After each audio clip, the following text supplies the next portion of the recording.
This is Hannibal and Piper here from the HannibalTV.com with some bad news to report from AEW Collision.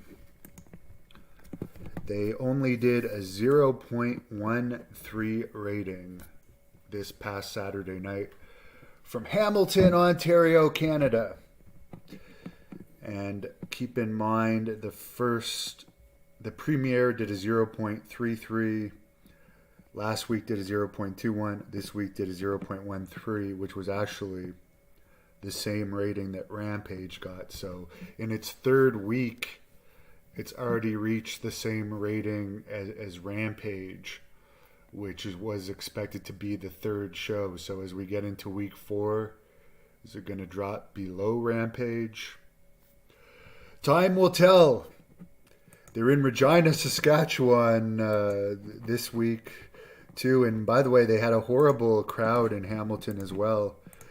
They only had one of the sections opened on the one side, and the whole opposite side of the hard camera was tapered off. So obviously, CM Punk, not really a draw.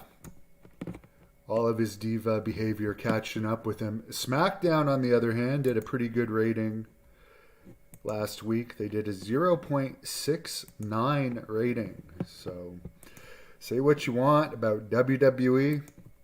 It's a hot product right now. Al, it's really hot here, which I'm not complaining about. No Gimmicks guy Jack Kilby is interviewing Tank Toland tonight at 7 p.m. on the Great North Wrestling Podcast. And of course, 10 days away from GNW's next event, July 15th in Smith Falls, Ontario. We're also going to Renfrew, Ontario, September 2nd. Tickets for both of those events are on sale now at ticketweb.ca. More information at thehannibaltv.com. What happened to the Dave Sullivan interview? He flaked out on Jack Kilby.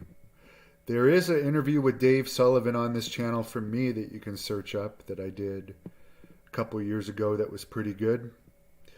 Nunzio, who is wrestling the Blood Hunter on July 15th in Smith Falls, is also doing an interview with Jack Kilby tonight.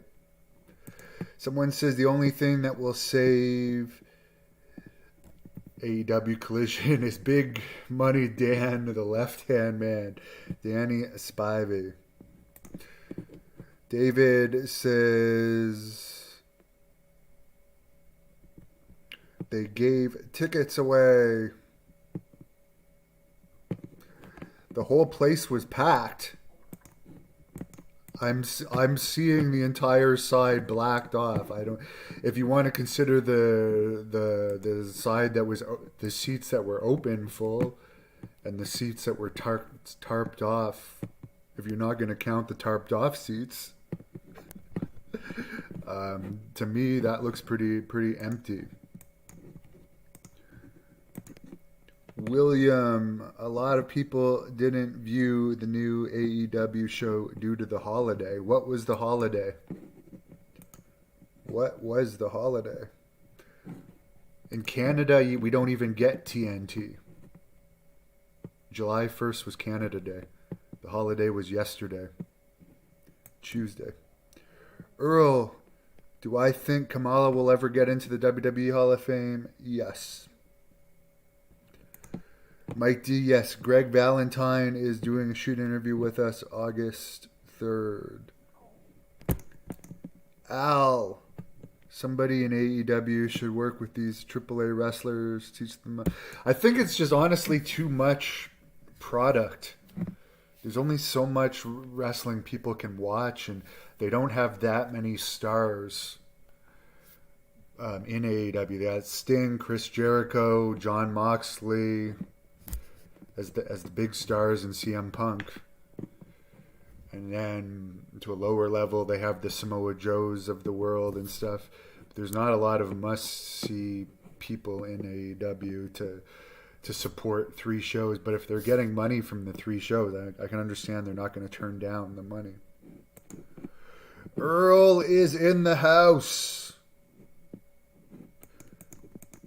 What happened to All Elite Wrestling Saturday Collision?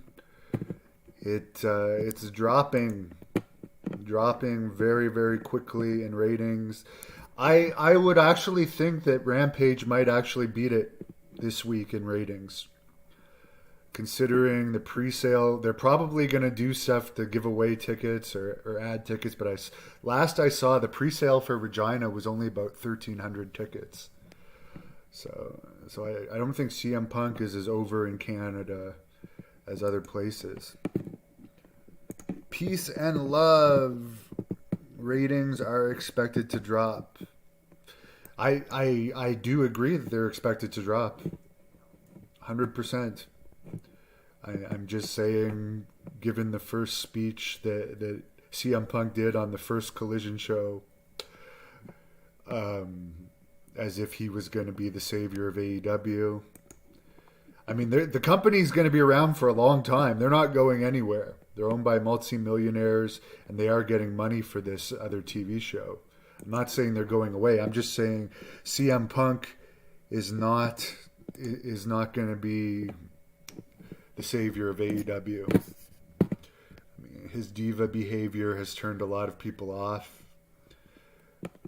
He's injury prone, and I never got CM Punk to begin with. I admit that he is popular with a contingent of people. I'm not denying that people like him, but me personally, as a guy that was a fan of like the Macho Mans, Ric Flairs, Goldbergs, Ultimate Warriors, Undertakers, the larger than life characters, I just never got CM Punk. He just looks like an average looking guy that whines a lot to me. But I'm not taking away that people like him. I just personally am more of a fan of the Goldberg types who I think AEW should hire. By the way, I did speak to Rick Bassman last night that recently did an interview with Vince McMahon, and he's starting a new company in Israel with Sting from All Elite Wrestling, and RVD is going to be in it. Chris Masters, Rikishi, a lot of great people. And starting next Thursday night, we're going to have a podcast about this new company based in Jerusalem. Let me just find the picture before I forget of the poster of the show. I think it's on my. Sorry, I didn't really think of this until now. Let's see if I can get it on here. Wrestling Summit. So every Thursday night starting next week, we're going to be interviewing people that are part of this show.